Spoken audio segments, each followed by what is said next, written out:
Statements के अलावा जो नरेशन में आ जाते हैं that is exclamatory, then exclamatory के अलावा जी इंटेरोगेटिव, और उसके बाद एंड में आ जाता है इम्पेरेटिव। Statements are done. अब आ जाए ज़रा एक्सक्लेमेटरी पे। एक्सक्लेमेटरी पे कोई ज़्यादा वैरायटी नहीं है, वैरायटी वही चल रही है जो हाई स्कूल से आप पढ़ रहे हैं, हुर्रा एंड अलास, वो एक ही तरीका है। बहरहाल एक्सेप्शंस आर ऑलवेज देयर। पहले ज़रा स्टीरियोटाइप जुमले वो कर लें। लिखें जनाब, हमारा क्रिकेट टीम का कैप्टन कौन है?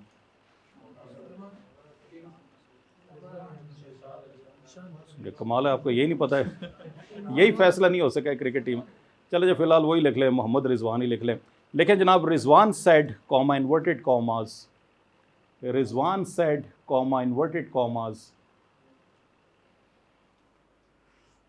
Hurrah sign of exclamation, Rizwan said comma inverted commas, hurrah sign of exclamation, we have won. जी ये सुनने के लिए हमारे कान तरस गए हैं, मगर बहरहाल जुमले की हद तक नेक तमन्नाएं रखनी चाहिए। अब ये चूंकि बेटा स्लाइड मैंने बनाई है 2017 की, उस वक्त पाकिस्तान जो है ना चैंपियंस ट्रॉफी जीता था और सरफराज जो है ना हमारे कैप्टन थे। तो बहरहाल अच्छा जी, we have won, full stop, inverted commas, close. यहाँ पे डियर स्टूडेंट्स याद रखें, जो वर्ड्स डायरेक्ट स्पीच में यूज़ होते हैं वो कभी भी आपने इनडायरेक्ट स्पीच में एज इट इज़ यूज़ नहीं करने।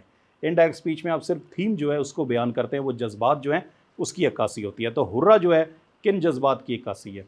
खुशी के या गम की? खुशी की। सो एक तो इसका स्टीरियोटाइप मेथड है, वही लिखें कि Rizwan exclaimed with Joy.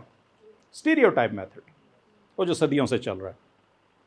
So Rizwan exclaimed with joy that, आगे स्टेटमेंट है, वी किस में चेंज होगा? दे में। दैट दे, अच्छा जी, हैव किस में चेंज होगा?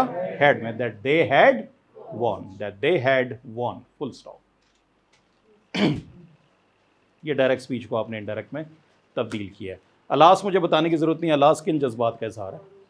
सौरो का। तो फिर वो यही होगा, he exclaimed with sorrow that they had lost. यहाँ तक बात क्लियर होगी है जी? अच्छा, अब बेटा ये ज़रा आपका इम्तहान है, लिखिए the general, G capital, general का मतलब जो ओहदा होता है, टाइटल, अगर जी स्मॉल लिखेंगे तो वो जनरल स्टोर वाला जर्नल हो जाएगा। आपने जी कैपिटल, टाइटल जो है ना सिर्फ कैपिटलाइजेशन से बड़ा फर्क पड़ जाता है। अच्छा, the general said to the soldiers, गौर फरमाएं, the general said to the soldiers comma inverted commas attack, sign of exclamation, inverted commas, close. The general said to the soldiers attack. Indirect speech क्या होगी जी इसकी? ना ना ना ना बेटा, अटैक के आगे देखें साइन ऑफ एक्सक्लेमेशन है, तो एक्सक्लेम्ड आपने क्यों नहीं बोला? आपका जवाब बिल्कुल सही है, आपने ये क्यों बोला है ऑर्डर्ड द सोल्जर्स? जवाब आपका बिल्कुल ठीक है। जवाब ठीक क्यों है? उसकी वजह यह है कि आपने कॉन्टेक्स्ट को मद्देनजर रखा है। ये 3 अल्फाज नोट कर लें, कॉन्टेक्स्ट ऑलवेज सुपरसीड्स ग्रामर। कॉन्टेक्स्ट जो होता है ग्रामर पे हमेशा हावी होता है। अगर ग्रामर देखें तो साइन ऑफ एक्सक्लेमेशन है, इसको एक्सक्लेमेटरी सेंटेंस कंसिडर करना चाहिए, मगर आपने कॉन्टेक्स्ट देखा है। कॉन्टेक्स्ट क्या है? Master and servant relationship. The general ordered the soldiers to attack. अब जाहिर सी बात है जी, अटैक के आगे आपने साइन ऑफ एक्सक्लेमेशन लगाया तो इसलिए कहा कि वो उसने जज्बात में कहा, ठीक है, उसने चीख के कहा अटैक। अब इस तरह तो नहीं कहेगा अटैक। तो साइन ऑफ एक्सक्लेमेशन हम लगाते इसलिए हैं, तो जाहिर से बात है जनाब, ये अब जाहिर है जंग की रिक्वायरमेंट है। सो साइन ऑफ एक्सक्लेमेशन हर चीज़ को एक्सक्लेमेटरी सेंटेंस नहीं बनाता, बल्कि वो आपके जज्बात की अक्कासी करता है।